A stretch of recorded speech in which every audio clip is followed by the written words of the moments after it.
আসসালামু আলাইকুম রহমতুল্লাহ। গাইস, আশা করি সবাই ভালো আছেন। তো আমি আজকে আমরা একটা বিম ডিজাইন করব। দেখি নিচের বিমের আলটিমেট মুভমেন্ট ক্যাপাসিটি বাইর করো, অর্থাৎ এখানে একটা বিম ড্র করলাম, বিম আঁকলাম, আঁকার পরে এই বিমের আলটিমেট মুভমেন্টটা বের করব। তো আমরা আলটিমেট মুভমেন্ট যদি লেখা থাকে আমরা বুঝতে হবে এটা ইউএসডি পদ্ধতিতে করতে হবে, অর্থাৎ এখানটা ইউএসডি পদ্ধতিতে করতে হবে। তো এখানে আমাদের তিনটা 800 রড দেওয়া আছে মেইন বার হিসাবে, আর উপরে টপে দেওয়া আছে দুইটা। তো টপেরটা এখানে বের করার কথা বলা নাই। এখানে যদি ফার্স্টটা টোটাল বের করতে হয় তাহলে এখানে বলা থাকবে টোটাল রডের কথা বলা থাকবে। যেহেতু এখানে টোটাল রডের কথা বলা নাই, এখানে শুধু মেন রডগুলো আমরা বের করব। তো মেন রডগুলো বের করলে আমরা প্রথমে কি করব, প্রথমে আমরা এএসটা বের করব, অর্থাৎ স্টেল এরিয়াটা বের করব। যেহেতু এখানে তিনটা আছে, আমাদের তিনটা হবে। এরপর হচ্ছে আমরা ক্ষেত্রফলটা বের করার জন্য হচ্ছে ইন্টু π/4 ডি স্কয়ার, অর্থাৎ ডি মানে ডাইয়া, রডের ডাইয়া। যেহেতু রডের ডাইয়া আছে আমাদের এখানে, আমরা দিলাম এটা 800টা। তো আমরা 800টা, অর্থাৎ সুতাকে এ দিয়ে ভাগ দিতে হবে। এ দিয়ে ভাগ দিলে তারপর আমাদের ইয়েটা চলে আসবে। তবে আমরা যদি এটা ক্যালকুলেশন করি তাহলে হচ্ছে এটা ক্যালকুলেশন করলে আমাদের আসবে 2.356 ইঞ্চি, বর্গ ইঞ্চি, অর্থাৎ স্কয়ার। কথা হচ্ছে আপনাদেরকে খেয়াল রাখতে হবে, আমরা যখন এটাকে ইঞ্চিতে নিব, তখন আমরা হচ্ছে যে আমাদের যে সুতা দেওয়া থাকবে ওই সুতাকে 8 দিয়ে ভাগ দিলে তখন আমরা ইঞ্চিতে চলে আসবো। তাহলে আমরা এজটা বের করে ফেলছি। তাহলে আমাদের এখানে কি দেওয়া আছে, ডি দেওয়া আছে আমাদের এখানে 17.5 ইঞ্চি। তাহলে এই ডি আমাদের 17.5 দেওয়া আছে। তাহলে আমাদের ডি বের করতে হবে, সরি, কার্যকরী গভীরতা। তাহলে আমরা কার্যকরী গভীরতা যদি আমরা এখানে 2 ইঞ্চি ধরি, তাহলে 17.5 ইঞ্চি মাইনাস 2 ইঞ্চি, অর্থাৎ আমরা কভারিংটা 2 ইঞ্চি ধরছি। কভারিং 2 ইঞ্চি গেলে আমাদের আর থাকবে 15.5 ইঞ্চি। তাহলে আমরা ডি অর্থাৎ কার্যকরী গভীরতা তো আমরা পেয়ে গেলাম। তাহলে আমরা এবার বের করব কি, আমরা রোটা বের করব। হ্যাঁ, রোটা বের করবো। তাহলে রোর সূত্র কি, রোর সূত্র হচ্ছে রো সমান হচ্ছে AS/BD। তাহলে এসটা আমরা পাইলাম, আমরা কত, এসটা পাইলাম আমরা 2.356। আর আমরা বি মানে প্রস্থ আছে কত, 12 ইন্টু আমাদের ডি অর্থাৎ কার্যকরী গভীরতা আছে 15.5 ইঞ্চি। তাহলে আমাদের কত আসতেছে, আমাদের ক্যালকুলেশন করলে আমাদের আসতেছে, এটা আমাদের ক্যালকুলেশন করতে আসতেছে 0.01226। আমাদের রোর মান আসতেছে 0.0126। এখন আমরা কি করব, এখন আমরা চলে আসি সলিউশনে। এখন আমরা রো বি এর মানটা বের করব।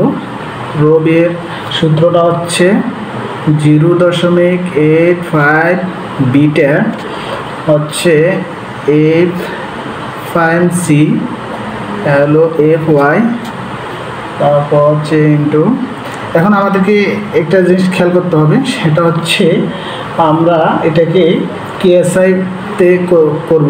যখন আমরা কেএসআই করব তখন আমরা উপরে দিব 87, এটা হচ্ছে 87 প্লাস FY।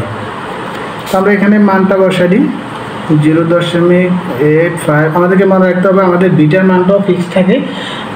বিটার মানটা আমরা তাহলে একটা কাজ করি, সেখানে আমরা দিই থিটা সমান 0.85।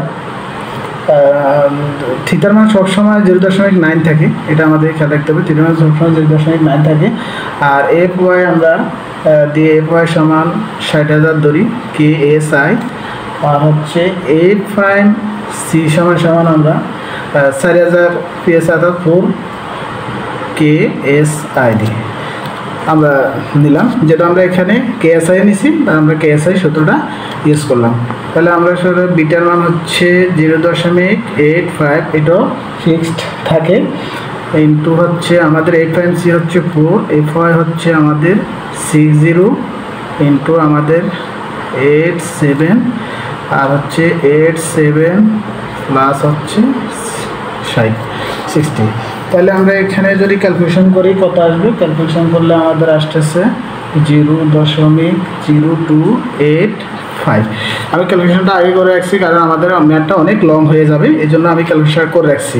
তাহলে আমাদের বুঝতে হবে আমরা এখানে এই সূত্রটা কেন ইউজ করছি। আমরা এই সূত্রটা ইউজ করছি যেহেতু আমরা কেএসআই নিচ্ছি, এই জন্য কেএসআই আমরা এই সূত্রটা দিচ্ছি, ব্যবহার করছি। তাহলে আমরা এখন রবির মান হয়েছে এটা, তাহলে আমরা ম্যাক্সিমাম রবিটা বের করব। ম্যাক্সিমাম রবিটা হচ্ছে অর্থাৎ সর্বোচ্চটা আমরা বের করবো, সমান হচ্ছে 0.75 ইন্টু, তাহলে আমরা রোল মান পাইছি 0.0285 পাইছি। তাহলে আমরা এটা যদি ক্যালকুলেশন করি, এটা ক্যালকুলেশন করলে আমাদের হচ্ছে 0.0213। তাহলে আমাদের ম্যাক্সিমামটা, আমাদের শুধু রোল মান আছে 0.0126 আর আমরা ম্যাক্সিমাম আছে 0.213। তাহলে আমরা ম্যাক্সিমামটা পেয়ে গেছি, ম্যাক্সিমাম এরর এই মানটা পেয়েছি। তাহলে আমাদের 2126 আর এখানে আসছে আমাদের 123। এখন আমাদের কী করতে হবে, তাহলে আমরা এটা ওকে আছে, তাহলে আমরা লিখতে পারি সো ইট ইজ, এটা ওকে, হ্যাঁ ইট ইজ ওকে, এটা ওকে আছে, এটা লিখতে পারি। এখন আমরা কি করতে হবে, আমাদেরকে যেহেতু বলছে আলটিমেট মুভমেন্ট বের করার জন্য, তাহলে আমরা আলটিমেট মুভমেন্ট বের করবো। আলটিমেট মুভমেন্ট এমইউ দ্বারা প্রকাশ করা হয়, তাহলে আলটিমেট মুভমেন্ট বের করবো। আলটিমেট সূত্র হচ্ছে theta rho b d square, rho b d square f y হচ্ছে 1 - 0.59 রো, তারপর হচ্ছে ইন্টু হচ্ছে f y by f n c, এটা। তাহলে আমরা মানগুলো বসাই দিই। আমরা থিটার মান সবসময় 0.9, রোর মান পাইছি 0.0126, আমরা বি এর মান পাইছি কত, বি এর মান হচ্ছে 12 আর ডি এর মান হচ্ছে আমাদের 15.5 হোল স্কোয়ার, উপর স্কোয়ার আছে ইন্টু আমাদের এফ ওয়াই, আমরা এফ ওয়াই এর মান ধরছি কত 60, আর এটা হচ্ছে 1 - 0.59 ইন্টু রোর মান হচ্ছে 0.0126, তারপর হচ্ছে ইন্টু উপরে এফ ওয়াই হচ্ছে আমাদের 60 আর নিচে হচ্ছে আমাদের 4, 8.c এর মান দিচ্ছি আমরা 4। তাহলে আমরা এটা যদি আমরা মানগুলো বসালাম, মানগুলো বসানোর পরে যদি আমরা এখন ক্যালকুলেশন করি, তাহলে ক্যালকুলেশন করলে আমাদের আসবে 1742, এখানে 1742.86 K I F S square inch.